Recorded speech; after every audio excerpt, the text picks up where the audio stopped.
Dokter, saya ingin tahu perkembangan warga yang tinggal di Tol Tambak Asri itu sejauh ini katanya dipindah ke Sumurwulut dan beberapa janji wali kota itu. Perkembangan terakhir yang Pak Dokter ketahui apa? Ya, untuk fasilitas pekerjaan, rata-rata mereka sudah mendapatkan pekerjaan. Jadi orang tua dari anak-anak ini sudah menjabat atau bekerja sebagai tukang sapu, tukang membersihkan got yang ada di lingkungan Sumurwulut. Dan itu sangat melegakan karena penghasilan mereka di dalam 1 bulan itu sudah masuk ke UMR. Itu luar biasa menurut saya. Prestasi dari pemerintah Kota Surabaya yang peduli untuk kaum miskin yang membutuhkan pekerjaan. Dan ini sudah dibuktikan. Sayangnya untuk janji yang kedua itu adanya fasilitas sekolah. Dan perlu diketahui kemarin atau beberapa hari yang lalu itu ibu-ibu itu memberikan pengaduan kepada saya di mana mereka itu kesulitan untuk mendaftarkan anaknya. Saya sampai kaget. Kenapa ada kesulitan di saat-saat pembenahan yang luar biasa oleh Pemkot? Ternyata mereka ini waktu pindah tidak boleh menggunakan KTP yang beralamatkan Sumurwulut. Alasannya apa? Ini yang harus diurus oleh yang tidak membolehkan. Dukcapil. Karena apa? Ini penanggung jawab dari Sumurwulut itu tidak memperbolehkan memakai alamat KTP di sana. Dan hasilnya karena aturan zonasi ini sekarang masih berlaku hanya mungkin penamaannya berbeda sesuai daerah domisili dan lain sebagainya, tetapi ini amat sangat menyulitkan mereka. Alhasil banyak anak-anak yang kesulitan mendapatkan pelayanan pendidikan yang disediakan Pemkot sendiri kepada anak-anak yang diungsikan atau dipindahkan ke Rusun Sumurwulut.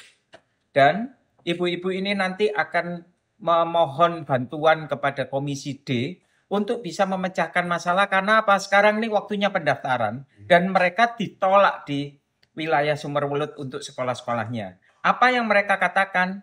Mereka harus mendaftarkan anak mereka di sesuai KTP, yaitu di Tambak Asri. Jauhnya luar biasa. Sehingga tidak memungkinkan ibunya yang tukang sapu, suaminya itu untuk membersihkan got, ngantarkan bocah-bocah ini ke Tambak Asri. Dan itu sangat jauh. Pertama sangat jauh, yang kedua itu menguras dana mereka setiap hari. Dan pengaduan ini ternyata bukan hanya satu anak, tiga anaknya kesulitan untuk mendapatkan sekolah.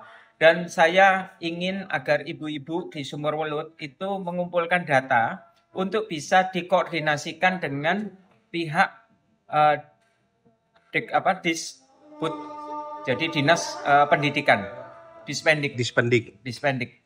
Dan di sini akan dicarikan solusi karena tetap ini harus menjadi perhatian bersama.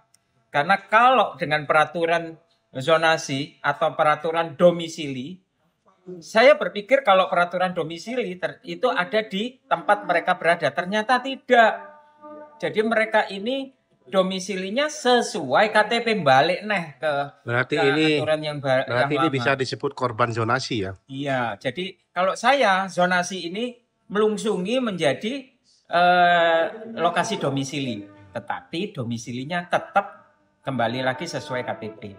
Jadi anak-anak yang memang dipindahkan seperti ini harusnya mereka mendapatkan perlakuan dalam tanda petik khusus atau diistimewakan karena peraturan dari rusun itu tidak memperbolehkan mereka memakai alamat KTP rusun. Alasannya apa, Mas Dokter? Saya masih belum pernah mendapatkan komunikasi dengan manajemen rusun, tetapi sampai sekarang anak-anak ini tidak bisa mendaftarkan sekolah di wilayahnya mereka. Kalau dari sikap pemerintah kota terkhusus Dispenduk mendengar peristiwa ini? Jadi jalur saya masih melalui Dispendik dulu. Kalau Dispendik bisa bekerja sama lintas dinas atau lintas sektoral, maka hal ini bisa mendapatkan catatan khusus untuk anak-anak warga Tambak Asri atau warga kampung 1001 Malam yang dipindahkan ke Rusun Welut. Dan ini yang harus mendapatkan prioritas atau catatan khusus dari Dinas Pendidikan Kalau Kota Surabaya. sikap Dispendik sendiri bagaimana setelah mendapat laporan itu? Mereka masih berkoordinasi untuk memberikan solusi ini. Karena bagaimanapun juga Dispendik masih memakai sistem zonasi atau domisili sesuai dengan KTP. Seperti itu. Oke, terima kasih.